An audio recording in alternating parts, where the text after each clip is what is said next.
नमस्कार, मी ज्ञानदा कदम. करिअर मंत्र या आमच्या विशेष कार्यक्रमात आपल्या सगळ्यांचं स्वागत. खरं तर आपल्या सगळ्यांनाच फिरायला खूप आवडतं, परंतु आपण आपल्या करिअरमध्ये इतके बिझी झालेलो असतो की कधी किंबहुना बऱ्याच वेळेला आपल्याला फिरण्यासाठी, आउटिंग करण्यासाठी वेळ मिळत नाही. पण हेच फिरणं जर का तुमचं आमचं करिअर बनलं तर किती छान होईल असं प्रत्येकाला वाटतं. आणि त्याच अनुषंगानं ट्रॅव्हल अँड टुरिझम या क्षेत्रामध्ये नेमक्या कोणकोणत्या संधी आहेत आणि या क्षेत्रात करिअर करण्यासाठी तुम्हाला नेमकं काय करावं लागेल या सगळ्या संदर्भात बातचीत करण्यासाठी विहार हॉलिडे प्रायव्हेट लिमिटेडचे संचालक संजय वझे आज आपल्या स्टुडिओमध्ये आलेत. आपलं खूप खूप स्वागत. खूप इंटरेस्टिंग आहे करिअर ट्रॅव्हल अँड टुरिझममधलं. म्हणजे भटकायचं, भटकंती करायची, फिरायचं, पण बेसिक कोणकोणत्या गोष्टींची आवश्यकता आहे, काय करावं लागतं ट्रॅव्हल टुरिझममध्ये तुम्हाला करिअर घडवण्यासाठी? बेसिकली असं आहे की ट्रॅव्हल टुरिझम जसं तुम्ही आत्ता म्हणालात की आपल्याला फिरायला मिळतं, लोक फिरत असतात, त्यांना आपण फिरवायचं असतं. तर हा एक आपल्याला तो फेस दिसतो. जसं तुमचं फील्ड म्हटलं की पत्रकार, तर लोकांना तिथे पत्रकार दिसतो, पण त्याच्या बॅकएंडला जी कामं चालतात तसंही भरपूर या टुरिझममध्ये बॅकएंडला कामं चाललेली असतात. आता तुम्ही जसं सुरुवातीला म्हणालात की कसं करायचं, तर पूर्वी असे काही कोर्सेस वगैरे अवेलेबल नव्हते, पण आता भरपूर कोर्सेस अवेलेबल आहेत गेल्या 15-20 वर्षापासून. कारण हे क्षेत्र खूप वाढतं आहे आणि मोठ्या प्रमाणात वाढलेलं आहे. त्यामुळे खूप कोर्सेस निघालेले आहेत. जसं मुंबई विद्यापीठाचा कोर्स आहे, पुणे विद्यापीठातही ट्रॅव्हल टुरिझमचा कोर्स आहे, डॉक्टर बाबासाहेब आंबेडकर मराठवाडा विद्यापीठात कोर्स आहे, इग्नूचा कोर्स आहे, SNDTमध्ये मुलींसाठी हा कोर्स आहे स्पेशली असे. आणि आज एक प्रायव्हेट ट्रॅव्हल टुरिझमच्या संस्था आहेत ज्या कोर्स ऑफर करतात. त्याच्यामुळे आपल्याला जर का स्वतःला फिरायची आवड असेल आणि त्याचबरोबर जबाबदारी घेऊन आपण लोकांनाही फिरवू शकत असू, कारण याच्या मागे एक मोठी जबाबदारी आहे. टूर लीडर होणं इतकं सोपं काम नाही आहे किंवा टुरिझममध्ये काम करणं. त्याच्यातलं ग्लॅमर किंवा जे समोरचे सगळं ते आपल्याला दिसतं, पण त्याच्या मागे जी कष्ट असते, मेहनत असतात, अशा बऱ्याच गोष्टी आहेत. तर ते आपल्याला जर का तयारी असेल तर ट्रॅव्हल टुरिझम हे नक्कीच आपल्यासाठी एक उत्कृष्ट करिअर ठरू शकतं. आता जनरली आपण म्हणजे आपल्या फॅमिली सहलीसाठी गेलो की आपण एखादी टूर सिलेक्ट करतो आणि फिरून येतो आपण. पण यामध्ये कोणकोणत्या फील्ड आहेत? म्हणजे जर का टुरिझम बघायचं गेलं तर फक्त ते डोमेस्टिक टुरिझम किंवा एखादं पर्यटन स्थळ इतकंच ते आता लिमिटेड राहिलेलं आहे का खूप मोठी संधी आहे? आता याच्यातलं तुम्ही म्हणालात की आता आपण याच्यातलं विस्ताराने बोलू शकतो की 3 मुख्य प्रकार आपण याच्यातले बघू शकतो. पहिला प्रकार बघायचा आता इनबाउंड टुरिझम. इनबाउंड म्हणजे जे विदेशातून पर्यटक आपल्याकडे येतात भारतात फिरायला. याच्यामध्ये युरोपातले देश, अमेरिका, जपान आणि कोरिया ह्या देशांमधलं प्रमाण सगळ्यात जास्त आहे. कारण त्यांचे काही रिलेव्हन्स इथे आहेत. जसं जपानीज जे लोक आहेत, जपान, कोरिया हे बुद्धिझम आणि त्या हेरिटेज साईट बघण्यासाठी येतात. युरोपीय लोक रास्त राजस्थानमध्ये, मध्य प्रदेशमध्ये, केरळमध्ये फिरण्यासाठी येतात. अशा वेगवेगळ्या देशातले लोक आपल्याकडे येत असतात. स्वाभाविक त्यांना त्यांचं जे चलन आणि आपलं चलन आहे याच्यातला जो फरक आहे त्याचा फायदा त्यांना होतो. त्यामुळे त्यांना भारतातल्या सहली स्वस्त मिळतात आणि एक कम्फर्टेबल देश वाटतो फिरायला. त्यामुळे इनबाउंडची जी संख्या आहे ती दिवसेंदिवस मोठ्या प्रमाणात वाढते. तर हा एक टुरिझमचा प्रकार आहे. त्यानंतर दुसरा आपण म्हणतो तो पॉप्युलर म्हणजे डोमेस्टिक टुरिझम. म्हणजे भारतातली व्यक्ती भारतात फिरायला जाते, म्हणजे मुंबईतली व्यक्ती मध्य प्रदेशमध्ये जाते, काश्मीरमध्ये जाते, त्याला आपण डोमेस्टिक टुरिझम म्हणतो. आणि तिसरा जो प्रकार आहे तो म्हणजे आउटबाउंड. त्याच्यामध्ये जबरदस्त वाढ आपल्याला या गेल्या काही वर्षामध्ये पाहायला मिळते. कारण नॅचरली आपली पर्चेसिंग पॉवर वाढते आपल्या देशामध्ये. बऱ्याचशा ज्या विदेशी सहली आहेत त्या स्वस्त होत चाललेल्या आहेत. त्यामुळे भारतातून विदेशात जाणाऱ्यांची संख्या वाढते. त्याला आपण आउटबाउंड टुरिझम म्हणतो.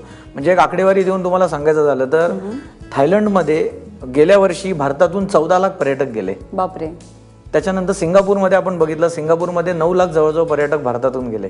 या पद्धतीने ते टुरिझम वाढते. म्हणजे पूर्वी एकेकाळी फक्त खूप श्रीमंत लोक वगैरे असा जो भाग होता, तर आता अगदी सहज कोणी Singapore, Thailand, Malaysia, Sri Lanka, Bhutan या देशांमध्ये जाऊन पर्यटन करून येऊ शकतात. आणि मग त्यामुळे हा जो भाग आहे 3 मुख्य आपण याच्यातले प्रकार आपण सांगू शकतो. खास करून इनबाउंड टुरिझमसाठी किंवा या क्षेत्रासाठी मला वाटतं की तुम्हाला वेगवेगळ्या भाषा येणं पण गरजेचं आहे. म्हणजे त्या कुठल्या भाषा येणं तुम्हाला कंपल्सरी आहे आणि कोणत्या जर येत असतील तर तुमच्यासाठी तो एक ॲडेड ॲडव्हान्टेज ठरू शकतो. जसं आपण आता विचारलं की तुम्हाला कुठल्या भाषा, तर विदेशातून जी येणाऱ्यांची संख्या आहे त्याच्यात मी जसं आपल्याला म्हणालो की युरोपमधनं मोठ्या प्रमाणात टुरिस्ट येतात. तर त्यामध्ये स्पेन आहे, त्यानंतर हॉलंड आहे, फ्रान्स आहे, जर्मनी आहे. हे जे लोक आहेत यांना इंग्लिश तसं या लोकांचं चांगलं नसतं, पण यांना भारतामध्ये येऊन भारताची माहिती घ्यायची असते. कारण हे लोक जे येतात त्यांचा एक वेगळा उद्देश असतो. भारतातले वेगवेगळे मॉन्युमेंट्स आहेत, हेरिटेज साईट आहेत, ऐतिहासिक ठिकाणं आहेत, यांना ते भेट देत असतात आणि त्यांना त्याची माहिती जाणून घ्यायची असते. पण आपल्याकडे काय होतं की आपल्याकडे ह्या भाषांमध्ये गायडिंग करणाऱ्यांची संख्या कमी आहे. उदाहरणार्थ सगळ्यात महत्त्वाचं सांगायचं तर जपानी भाषेत बोलणाऱ्यांची संख्या आपल्याकडे खूप कमी आहे. तर आपण जर का आता बघायला गेलो तर आपल्याला एखादा जपानी गाईड पाहिजे असेल तर आपल्याला 1-1 वर्ष नंबर लावायला लागतो त्याच्याकडे. एवढा आपल्याकडे आता त्याला एवढा स्कोप आहे. तर ह्याच्यामध्ये जर का आपण ह्या भाषा शिकलो तर आपण ह्या लोकांचे गाईड म्हणून अत्यंत उत्कृष्ट करिअर करू शकतो आणि याच्यात खूप चांगले पैसे कमवण्याची संधी असते. हेही एक सब करिअर किंवा बाय ट्रॅव्हल टुरिझमला आपण अलाइड त्याला आपण म्हणू शकतो. एक्झॅक्ट, नक्कीच. आपण मगाशी उल्लेख केला त्याप्रमाणे की आपल्याला फक्त टूर मॅनेजर दिसतो, तर टूर मॅनेजर तुम्हाला कसं आणि केव्हा होता येतं आणि टूर मॅनेजरच्या मागे जी टीम काम करते संपूर्ण एखाद्या कंपनीमध्ये त्यामध्ये कुठकुठल्या म्हणजे पदांचा समावेश आहे आणि ती एकंदरीत प्रोसेस काय आहे? जसं मी आपलं बोलणं झालं की टूर मॅनेजर हा तुम्हाला समोर दिसतो, पण त्याच्या मागे एक मोठी प्रोसेस चालू असते. जसं उदाहरणार्थ ती जेव्हा तो पर्यटक सहलीला येतो तेव्हा पहिले ती सहल विकावी लागते. त्यामुळे सेल्स डिपार्टमेंट आहे. तर तुम्हाला प्रोडक्टचं नॉलेज जर का तुम्हाला स्वतःला चांगलं असेल तरच ती तुम्ही सहल विकू शकता. अदरवाईज तुम्हाला जर का स्वतःलाच फिजी आयलंडबद्दल माहिती नाही, तुम्हाला जर का व्यवस्थित युरोपबद्दल माहिती नाही तर तुम्ही सहल निश्चितच विकू शकत नाही. त्यामुळे ज्यांना प्रोडक्ट नॉलेज चांगलं आहे ते सेल्समध्ये काम करू शकतात. आपल्या कंपनीची जाहिरात व्यवस्थित व्हावी किंवा आपल्या कंपनीचं प्रोडक्ट लोकांपर्यंत नीट पोहोचवावं याच्याकरता मार्केटिंग टीम काम करते. ज्यांची टूर बुक झाली आहे, समजा तुमची विदेशातली सहल आहे तर तुम्हाला त्याच्यासाठी व्हिसा प्रोसेस करावी लागते, इन्शुरन्स लागतो, यासाठी एक टीम असते. ज्यांची ट्रिप बुक झालेली आहे अशा लोकांसाठी त्या ठिकाणी लॉजिस्टिक्स, ग्राउंड हँडलिंग, त्या ठिकाणचे त्यांचे सगळे जे मील्स आहेत म्हणजे लंच, डिनर, ब्रेकफास्ट हे अरेंज करणं, हॉटेल अकोमोडेशन अरेंज करणं, त्या ठिकाणचा लोकल गाईड अरेंज करणं, जी वेगवेगळी अम्युजमेंट पार्क्स आहेत त्याची तिकीट्स अरेंज करणं, हे सगळं लॉजिस्टिक काम करत असतं. तर एवढे मागणं त्या ठिकाणी काम करत असतात आणि ह्याच्या सगळ्या फ्रंट एंडला जो काम करत असतो तो असतो टूर लीडर. तर सगळ्यांनाच इमर्जन्सी सिच्युएशन हँडल करायला लागतात. म्हणजे उदाहरणार्थ तुम्ही जे म्हणालात की टूर लीडरची काय क्वालिटी असू शकते, तर मुळात त्याला घरापासून दूर त्यावेळेला जावंच लागतं. म्हणजे जसं बाकी वेगवेगळी फील्ड्स आहेत, तुम्ही मर्चंट नेव्ही म्हणालात तर त्याला घरापासून दूर राहावं लागतं. तर टूर लीडरला टूर घेऊन घरापासून दूर राहावं लागतं. त्यानंतर अतिशय लोकांशी चांगलं बोलणं, नम्रपणे बोलणं, ही एक गोष्ट झाली. प्रोडक्टची चांगली माहिती असणं, म्हणजे समजा तुम्ही उदाहरणार्थ राजस्थानमध्ये ट्रिप घेऊन जात असाल किंवा कंबोडियाला घेऊन जात असाल तर तुम्हाला स्वतःला पहिले कंबोडियाची व्यवस्थित माहिती पाहिजे की कंबोडियामध्ये मी काय दाखवणार आहे, अंगोर वॅट हे मंदिर नक्की काय आहे, हे एक तुम्हाला झालं. त्यानंतर इमर्जन्सी सिच्युएशन हँडल करणं हा सगळ्यात महत्त्वाचा पार्ट असतो. आपल्याला माहिती आहे की 2 ते 3 वर्षापूर्वी उत्तराखंडमध्ये पुराची परिस्थिती निर्माण झाली होती आणि 25 ते 30 हजार पर्यटक त्या ठिकाणी अडकले होते.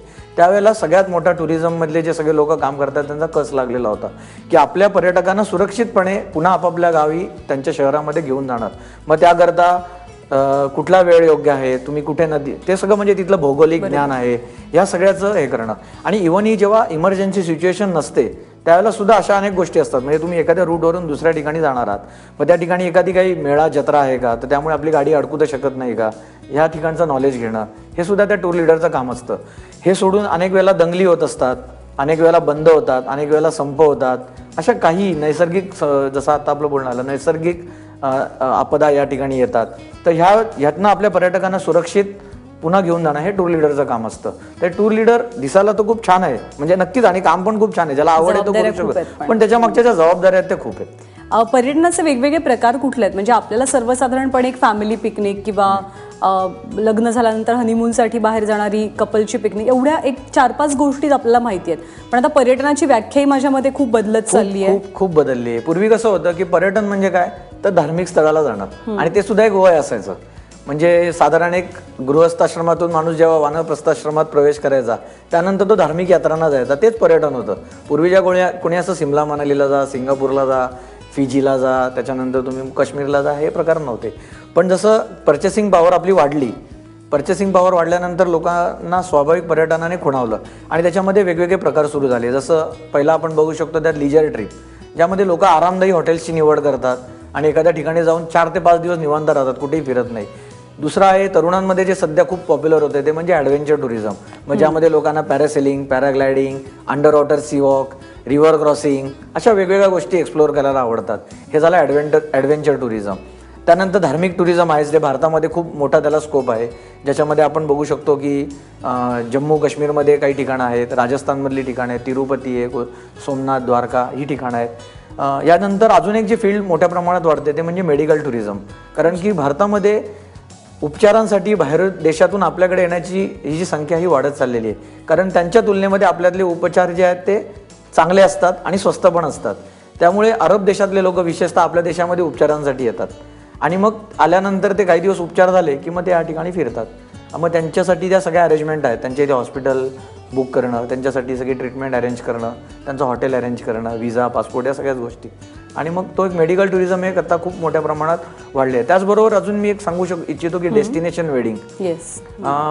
डेस्टिनेशन वेडिंगमध्ये आपण बघितलं तर काही लोकांना अशी हाऊस असते की आपल्या मुलाचं किंवा मुलीचं लग्न एखाद्या अशा ठिकाणी व्हावं, म्हणजे बाहेरच्या ठिकाणी. एखाद्याला वाटत असेल की जोधपूरचा जो राजवाडा आहे त्या ठिकाणी माझ्या मुलाचं लग्न झालं पाहिजे, तर तो काय करतो, तो जोधपूरचा राजवाडा हे पूर्ण तो काम एखाद्या ट्रॅव्हल कंपनीला देतो, ट्रॅव्हल आणि इव्हेंट.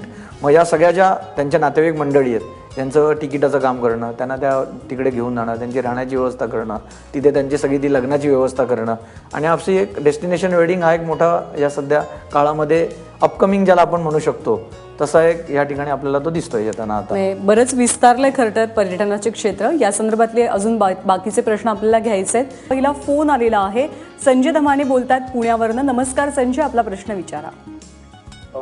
सर, मला ऍक्च्युली टूर अँड ट्रॅव्हल मध्येच करिअर करायचं आहे. इंटरनॅशनल टूर मॅनेजर असं बनण्यासाठी कुठल्या फॉरेन लँग्वेजेस सर परस्यू करायला पाहिजेत आपण?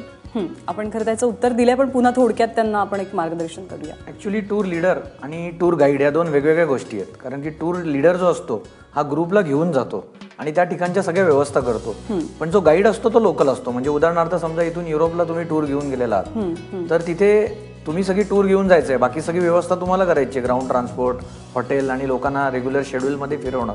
पण जेव्हा तिथे माहिती सांगायची वेळ येते तेव्हा तुम्ही ती थोडक्यात देता, कारण तुम्ही त्याच्याबद्दल अतिशय जास्त विस्ताराने बोलू शकत नाही. तर तिथे लोकल लँग्वेजमध्ये तो तिथला गाईड येतो.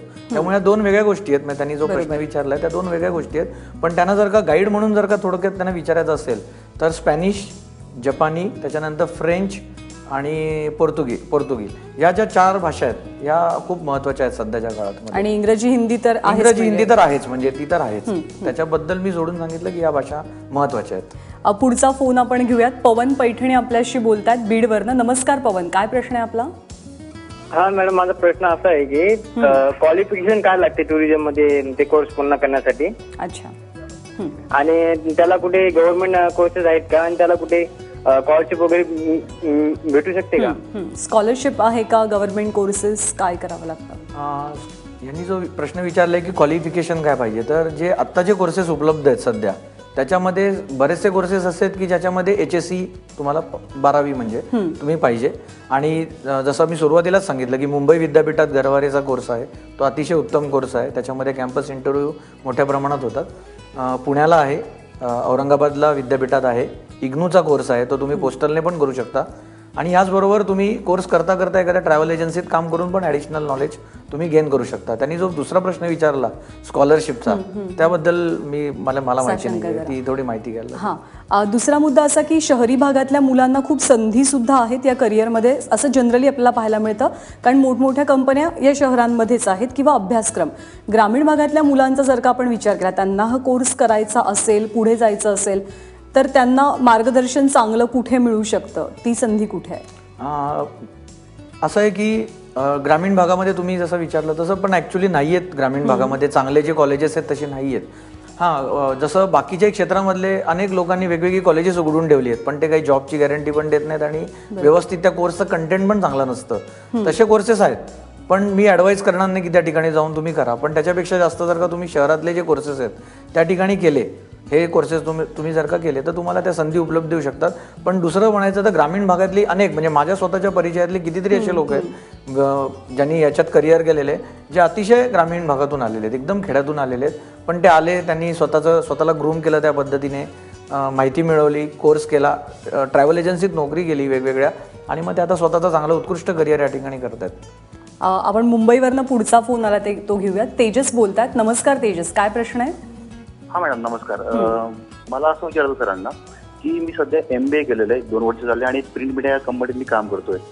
पण माझा एक फॅमिली बिझनेस आहे, आम्ही टूर्स अँड ट्रॅव्हल्सचं काम करतो एक छोट्या बेसिसवर. आणि मला फिरायला आणि नवीन लोकांना भेटायला फार आवडतं. तर मी सरांना असं विचारू इच्छितो की मला पुढे समजा मला टूर्स अँड ट्रॅव्हल्सच्या याच्यात किंवा टुरिझम काही करायचं असेल तर मी कशा पद्धतीने काही करू शकतो? अच्छा, MBA झालेलं आहे त्यांचं, त्याच्यामुळे MBA आता त्यांनी स्पेसिफिक सांगितलं नाही की कशात झालंय, MBA मार्केटिंगमध्ये केलंय का सेल्समध्ये, पण त्यांचा जर का जो काही बिझनेस आहे, जो पारंपरिक त्यांचा बिझनेस आहे, तो त्यांच्या MBAची मदत घेऊन ते वाढवू शकतात. म्हणजे वेगवेगळ्या टूर्स डिक्लेअर करू शकतात. त्याचा थोडा स्पेसिफिक जर का अजून त्यांनी प्रश्न हे सांगितला की जर का ते लाईनवर असतील तर आपल्याला सांगता येईल, पण त्यांना जर का स्वतः टूर लीडर म्हणून स्कोप असेल, करायचं असेल, तर ते त्यांचा नक्कीच हा व्यवसाय वाढवू शकतात हे करून. मग एक्झॅक्टली त्यांना घरचा जो छोटा स्वरूपाचा बिझनेस आहे तो अजून मोठा करण्यासाठी ते 1-2 गोष्टी काय करू शकतात पहिल्या लेवलला?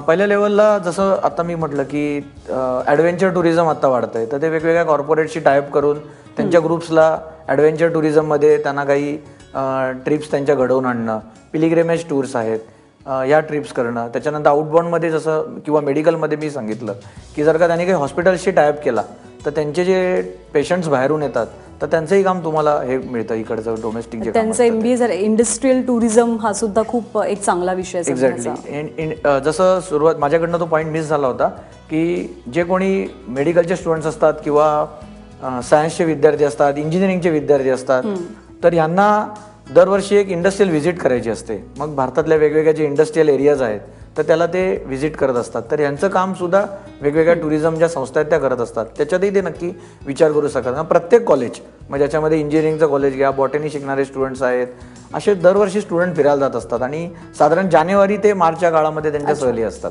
तर त्याच्यामध्ये जर का त्यांनी फोकस केलं तर हा एक मोठा त्याचं क्षेत्र त्यांना उपलब्ध होऊ शकतं. भूषण साळुंखे जळगाववरनं आपल्याशी बोलतात. भूषण नमस्कार, काय प्रश्न आहे? नमस्कार मॅडम. याला काही टुरिझमला एंट्रन्स वगैरे द्यावं लागतं का मॅडम? अच्छा, एंट्रन्स द्यावी लागते का? हां, काही जे आहेत, जसं मुंबई विद्यापीठाचा मी कोर्सचा उल्लेख केला तर तिथे 50 किंवा 60 जागा आहेत तिथे, तर त्यांना एंट्रन्स द्यावी लागते. बेसिक ते तुमचं काय नॉलेज आहे, मग तुम्हाला टुरिझममध्ये काय यायचं आहे, मग तुम्हाला बेसिक काही भूगोलाची माहिती असणं, बेसिक काही इतिहासाची माहिती असणं, किंवा जे तुम्हाला टूर लीडर बनण्यासाठी जे आवश्यक ज्या क्वालिटीज आहेत ते तुमच्याकडे आहेत की नाहीत हे त्याच्यातनं ते चेक करतात. एवढी काही कठीण परीक्षा नसते, पण तुम्हाला टुरिझमची आवड असेल आणि तुम्ही थोडंसं काही तयारी केली त्याच्याबद्दल, काही जे लोक टुरिझममध्ये आहेत त्यांना भेटलात, तर तुम्ही ती एंट्रन्स नक्कीच क्लिअर करू शकता. त्याच्यासाठी ती द्यावी लागते. हां, नीरज हजारे बोलतात पुण्यावरनं. नमस्कार नीरज, काय प्रश्न आहे? हा मॅम, त्या टूर्स अँड ट्रॅव्हल्स मध्ये कॉम्पिटेटिव्ह अशा एक्झाम्स आहेत का, असतात का? म्हणजे त्यासाठी आपल्याला पुढे एकदम खूप चांगलं म्हणजे करिअर. कॉम्पिटेटिव्ह एक्झाम म्हणजे नेमकं काय तुम्हाला म्हणजे विचारायचं आहे? ऍक्च्युली म्हणजे ज्यामध्ये आपण त्या क्षेत्रामध्ये खूप चांगल्या ह्याच्यात करिअर करू शकतो. चांगले कोर्सेस मे बी त्यांना असं अपेक्षित आहे की कुठे उपलब्ध आहे, आणि जसं की प्रमोशनसाठी वेगवेगळ्या ठिकाणी वेगवेगळ्या परीक्षा द्याव्या लागतात, तसा काही प्रकार या क्षेत्रात आहे का? तुम्ही एकदा टुरिझममध्ये आलात की फील्डवरची तुमची खरी परीक्षा असते. त्याच्यानंतर तुम्ही एखाद्या टूरवरती गेलेला आहात किंवा तुम्ही आज जे काही काम करतात आणि त्याच्यानंतर जे तुम्ही स्वतःला प्रूव्ह करता तीच परीक्षा आहे. एकदा तुम्ही आत येण्यासाठी आपण कोर्सेस ऑलरेडी सांगितलेले आहेत की कुठले कुठले कोर्सेस अवेलेबल आहेत. तेच कोर्सेस करून त्यांना या ठिकाणी MBA टुरिझम हे अनेक कॉलेजमध्ये सुरू झालेले आहे. त्यांनी एकदा परीक्षा त्यांची फील्डवरच असणार आहे. त्याच्यानंतर ते त्या सिच्युएशनला कसं हँडल करतात आणि स्वतः त्याच्यात काय नाविन्यपूर्ण करण्याचा प्रयत्न करतायत, हीच खरं म्हटलं तर मला त्याच्यात परीक्षा वाटते. वेळ खरं तर आपली संपली, पण अगदी थोडक्यात की हा कोर्स करण्यासाठी म्हणजे किती एकंदरीत हे खर्चिक प्रकरण आहे आणि त्यानंतर जो मोबदला मिळतो तो समाधानकारक असतो का या क्षेत्रामध्ये?